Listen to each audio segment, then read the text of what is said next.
जैसे गेहूं का बीज है, जी हाँ। तो गेहूं का बीज, गेहूं की बाल नीचे से ऊपर को बारीक होती चली जा, जी हाँ। ऊपर बिल्कुल टॉप पे बिल्कुल बारीक होगा दाना, जी हाँ जी। और हमने सारा बीज वो बो दिया। जी। तो जो आधे से ऊपर का दाना है वो देखने में तो गेहूं है, जी हाँ। होने में भी गेहूं है, जी। उसका पेड़ भी गेहूं का होगा, जी हाँ। लेकिन उसका उत्पादन नहीं आने का, उत्पादन उत्पादन का। कम होगा क्योंकि उसकी इम्यूनिटी बहुत कमज़ोर है। जी जी। उसमें छिलका ज़्यादा है, प्रोटीन कम है, आटा कम है, तो वो खाने के मतलब का बढ़िया है। मतलब कि उसमें फाइबर ज़्यादा है, फाइबर ज़्यादा है, तो वो खाने का मतलब खाने है। का और जो मतलब में नीचे ज़्यादा का है, मोटा अनाज उसमें प्रोटीन आटा ज़्यादा है, प्रोटीन है, वो नाइट्रोजन का संबंध है उससे, तो वो अच्छा पैदावार ज़्यादा देगा। वो पैदावार ज़्यादा देगा। जी जी। इसी तरह ही धान है, धान ऊपर से चोटी से पकना शुरू हो, जी हाँ। जब धान काटा हमने और धान ले जाके जहाँ धान झड़े हैं हमने वहाँ ले जाके गठड़ी गेरी, तो 5-7% दाने झड़ गए। जी हाँ। तो वो जो दाने झड़ गए उसकी इम्यूनिटी सबसे मजबूत है, सबसे परिपक्व दाना है वो, अच्छा जी। उसकी क्वालिटी इतनी गजब है, किसी कोई फार्म भी ऐसी क्वालिटी का बीज नहीं देने का, क्योंकि उसमें ना तो रोग आने का जी जी। और उसका पौधा भी स्वस्थ होगा। जी और फिर एक झाड़ से झड़ा, फिर दूसरी पटकी, फिर तीसरा पटका, जी। और 5-6 पटक पटक के दाने झाड़ रहे हैं हम। जी जी। अब उन सारों को हमने बो दिया, मिक्स हो गया वो तो सारा, मिक्स हो गया, तो 10% तो हमारे पौधे हैं उसमें स्वस्थ, स्वस्थ, और 90% उसमें। वैसे हैं। जी जी। तो फिर उसी रेसों में हमारी पैदावार आवेगी, उसी रेसों में रोग आवेगा। अगर हम वो बीज ही सिलेक्शन स्वस्थ का करेंगे तो बीज में ना तो रोग आने का, उत्पादन बढ़ेगा बिना किसी लेकिन 90% जब बीमारी शुरू से होने की तो बाद में आने की भी, भी। जब बीज ही स्वस्थ होगा तो हाँ, तो मतलब हमें किसान भाइयों को सबसे पहले बीज पे ध्यान देना चाहिए। हमें बीज का कलेक्शन कैसे करें। हम हर महीने प्रशिक्षण वर्ग इसी काम का किसानों को प्रशिक्षण देने का, ट्रेनिंग देने का काम करें थे, लेकिन इस कोरोना काल में वो सारा जी हाँ, अस्त व्यस्त हो गया। और आगे हम अगस्त के बाद में फिर किसानों को प्रशिक्षण वर्ग शुरू करेंगे। जी जी। और भारतीय किसान संघ एक संगठन है जो इसी के ऊपर काम कर रहा है, जी जी। तो उसके माध्यम से किसान भाई जुड़े हैं। तो खेती का ट्रेंड कैसा हो, कैसे कौन सी फसल बोनी चाहिए, कैसे खेत में, जैसे आदमी वात पित्त कफ का शिकार हो जा तो तीनों अलग अलग बीमारी हैं, इसे क्या वर्जित है। इस तरह धरती की रचना है, तो किस रचना की धरती में कौन सी फसल हो, रेते में कौन सी फसल अच्छी हो, जी जी। चिकन में कौन सी फसल अच्छी हो, तो इन सब का ज्ञान किसान को होना चाहिए। जी जी। और उससे ही फिर वो फसल बोएगा किस क्षेत्र में कौन सी फसल हो, तो वो फिर आदमी घाटे में नहीं जाने का, कम लागत में शांत चित होकर बिना किसी तनाव के खेती कर सके। आधा तनाव तो हम इसी बात पे ले रहे, फसल में पैदावार कम ना हो जा, फसल में कीट लग गया, इसकी दवा क्या है। जी जी। तो हम तनाव मुक्त होकर, रिलैक्स होकर अपने सही प्राकृतिक खेती करें, तो इसमें आनंद भी आवेगा और फसल भी स्वस्थ होगी। धन्यवाद। तो नमस्कार किसान भाइयों, बहुत अच्छी जानकारी ठाकुर धर्मपाल जी से मिली। और इनके कहने का मतलब है कि किसान भाइयों का आजकल खेती छोड़ते जा रहे हैं रासायनिक की वजह से, क्योंकि उसमें लागत बहुत ज़्यादा बढ़ चुकी है और पैदावार बिल्कुल कम होती जा रही है हर साल। आप देखोगे तो कभी यूरिया का गट्टा 50 रुपये का आता था और एक गट्टा कम से कम 4 से 5 बीघे में कवर कर जाता था, और आज वो एक गट्टा 1 बीघे में भी कवर नहीं करता, और कम से कम 270-80 रुपये का गट्टा है, और ब्लैक में तो वो भी कभी कभी 350 को चला जाता है। तो लागत इस कदर बढ़ चुकी है बहुत ज़्यादा। तो उसका एक उदाहरण ठाकुर धर्मपाल जी है, इन्होंने अपना गन्ना भी लगाया, उसको भी मैं वीडियो डालूंगा। 12 फीट पे गन्ना है और अपना बीच में बैंगन और भी फसलें काफ़ी लेते हैं, तो उसमें कम से कम 1 से 1.5 लाख रुपए 1 बीघे से कमा सकते हैं इनके, अगर इनके तरीके से खेती करें।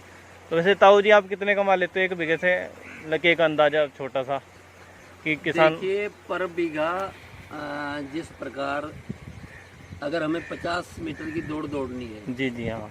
तो उसकी स्पीड अलग होगी। जी हाँ। अगर हमें 5 किलोमीटर दौड़ना है जी जी। तो उसकी स्पीड अलग होगी। जी जी। तो इसी तरह ही छोटे किसान का मॉडल अलग है, जी जी। इनकम का उसका डिजाइन अलग है। जी हाँ। और बड़े किसान का डिजाइन अलग है। जी जी। अगर हम छोटे किसान को बड़े किसान का मॉडल दिखावेंगे देवेंगे जी, वो तो नुकसान वो में सफल चल नहीं हो जाएगा। पाने का, नुकसान में आ जाएगा। जी हाँ। मान लिया हमें रेस तो करनी 50 मीटर की जी जी और स्पीड लेके चले 5 किलोमीटर की, जी जी तो हम फेल हो जाएंगे, कंपटीशन में आने के नहीं। जी हाँ। अगर हमें दौड़नी 5 किलोमीटर की जी और स्पीड कर दे हम 50 मीटर की दौड़ की, जी तो रास्ते में ही हमारे फेफड़े पट जाएंगे। जी हाँ। तो इसी तरह ही किसान भाई, जो छोटे किसान हैं उनका मॉडल, उनकी इनकम पर बीघा ज़्यादा आएगी।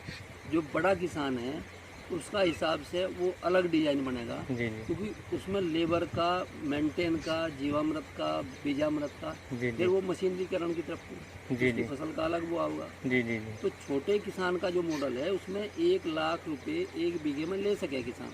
मतलब कि 70-80 हजार तो आराम सकता से है। नॉर्मल में कमा हाँ, सकते हैं 1 क्योंकि बीघा से। छोटा किसान अपनी मार्केटिंग भी खुद करेगा, जी जी बड़ा किसान मंडी की तलाश करेगा। जी हाँ, अपना गन्ना होगा तो उसका गुड़ शक्कर बनवा सकता है, और जो अपनी ऑर्गेनिक सब्जियों की खुद मार्केटिंग, खुद तो मार्केटिंग खुद का गेहूँ होगा वो भी कम से कम आपका ही 50 रुपए किलो जाता है, 50-40 रुपए किलो। और वो भी घर से उठ जाता है। तो और वैसे किसान को तो 2000 भी नहीं मिल रहा। देखो मंडी में जो सब्जी 3 रुपए किलो होगी, जी जी वो फेरी वाला उसे 8 रुपए पे बेचेगा, जी जी हाँ फिर दुकान वाला उसे 10 पे बेचेगा, फिर मॉल वाला उसी सब्जी को 25 पे बेचेगा। जी जी तो छोटा किसान को वो प्लेटफॉर्म चाहिए, जी वो मंडी वाला नहीं चाहता, मंडी नहीं चाहती उसे। जी जी हाँ मंडी तो बड़े किसानों के लिए है, जी हाँ, जिनके पास ज़्यादा ज्यादा फसल है। जमीन है, ज्यादा फसल है, वो कहाँ बेचता फिरेगा ठीक। जी जी तो उसकी इनकम का सिस्टम अलग है, छोटे किसान की सिस्टम अलग है।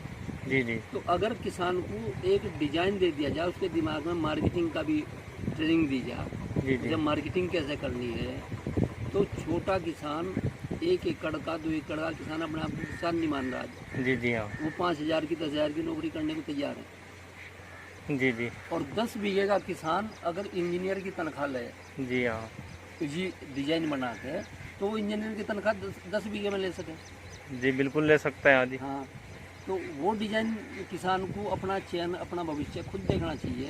अब हम कितने बीघे के किसान हैं, तो हमारा डिजाइन कौन सा होना चाहिए खेती करने में। जी जी मतलब कि छोटा किसान को परेशान होने की जरूरत नहीं कि अगर 10 बीघे जमीन है, जैसे आपने 12 फुट पे गन्ना लगा रखा है और बीच में बैंगन है बाउंड्री और बाउंड्री पे लौकी है, और उसके बाद बैंगन के सब बाद भी कुछ लोगे, हाँ, बैंगन के बाद में दूसरी फसल चलती है। तो बैंगन- बताओ मतलब कि गन्ना 1 तो बीघे में चलेगा। 3 बीघे की फसल ले रहे हो आप। अब हमारे 160 कुंटल उसमें बैंगन की अनुमान है, जी, आ जी। सकता है, छोटा किसान ले लेगा। जी जी हाँ 160 कुंटल बैंगन, जी जी अगर हमने 20 रुपए किलो भी बैंगन बेचा, जी जी हाँ तो 3.5 लाख रुपए का तो बैंगन है। 5 बीघे में से। 5 बीघे 800 पेड्डों में, 800 पेड्डों में 160, 20 किलो के हिसाब से 160 जी जी कुंटल बैंगन हुए आप पूरी जी लाइन जी में। हाँ तो 160 कुंटल मल्टीप्लाई 20 रुपए, जी जी यानी तो 2,000 रुपये कुंटल। तो उसमें कितने का बैठे बैंगन? ये 2000 रुपये कुंटल हो गया, और 160 कुंटल 3.5 लाख के लगभग हो गया, 3.5 लाख का तो बैंगन हो गया, ज्यादा ही हो गया। ज़्यादा ही हो तो गया। कम से कम 3 लाख का भी मान के चलें, और उसमें लागत भी हाँ बहुत कम है, हाँ, इतनी बीमारियां भी नहीं है, फिर गन्ना ऊपर से, और लोग की लागत दे दी उसकी, और लोग इससे लागत निकल गई गन्ने की भी और बैंगन की भी। तो मतलब कि जो बैंगन का 3 कुंटल उसमें मूंग निकल गई जी जी, हमारी जो निकली, 3 तो वो कुंटल खाने के लिए कुछ 100 रुपए अपना किलो सेल भी हो मूंग, जाएगी। 100 रुपए किलो मूंग है, जी जी वो 30,000 रुपए की वो होगी।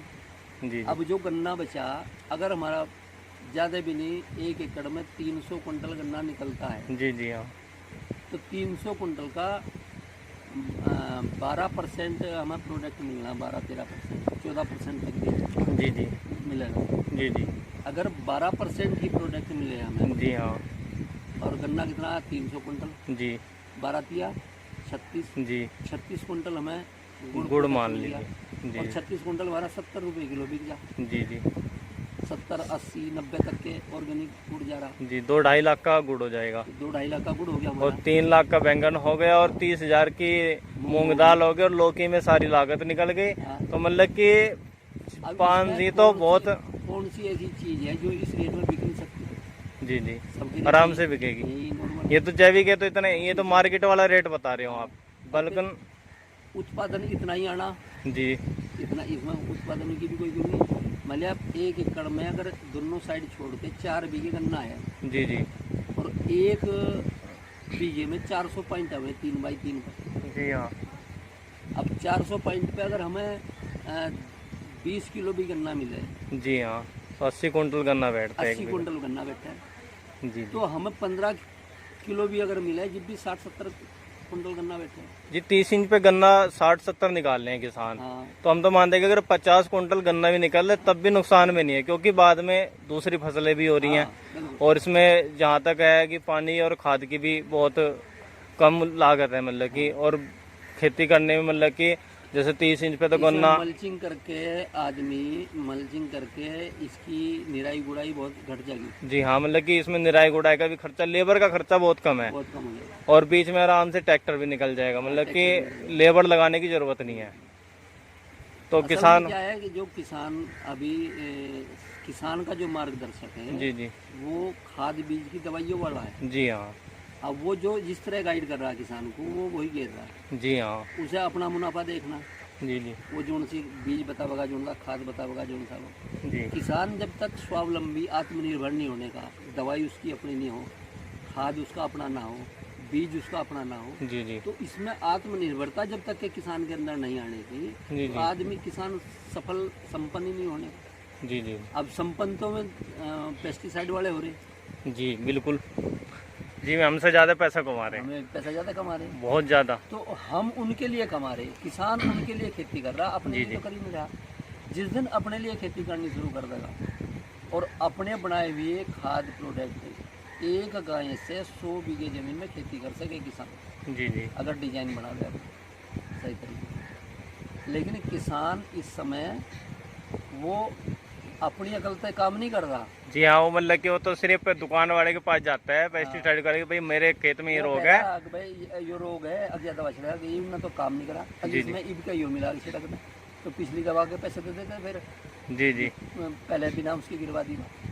जी जी इसी तरह ही बीज का है, अगर हमें 1 एकड़ बीज बोना है सरसों का, तो 1 किलो की थैली पकड़ा रही है। जी हाँ जबकि सरसों का जो सिद्धांत है 4 बाई 4 पे एक पेड़ होना चाहिए सरसों का, जी। 4 फुट 4 वाई पे 4 फुट पे, क्योंकि जी। इतना विस्तार हो उसका, जी हाँ, सरसों का जितना प्रकृति ने विस्तार दिया, इतना डिस्टेंस चाहिए, दूरी का सिद्धांत चाहिए। जी जी तो 1 बीघे में यानी कि 1 एकड़ में मात्र 50 ग्राम बीज लगे सरसों का, एक जी एकड़ हाँ में। हम 1 किलो गिर रहे हैं। जी जी अब वो 50 ग्राम बीज अगर हम सही तरीके से बो दें तो हमारा उत्पादन जब भी उतना ही निकलेगा, लेकिन लागत घट जाएगी हमारी, जी जी हाँ पैदावार की क्वालिटी बढ़ेगी, अच्छी बढ़ेगी सरसों की। तो इन चीज़ों पर हमें किसान को जागरूक करना पड़ेगा। जी जी। तो नमस्कार किसान भाइयों, फिर मिलते हैं हम ताऊ जी के साथ में, और कोई वीडियो बनाएंगे। तो ताऊ जी का यही कहना है कि जब तक आप अपना बीज, अपना खाद और अपनी सोच समझ से अपने लिए खेती नहीं करोगे, तब तक आपको खेती में कोई भी फायदा नहीं दिखाई देगा। तो नमस्कार किसान भाइयों।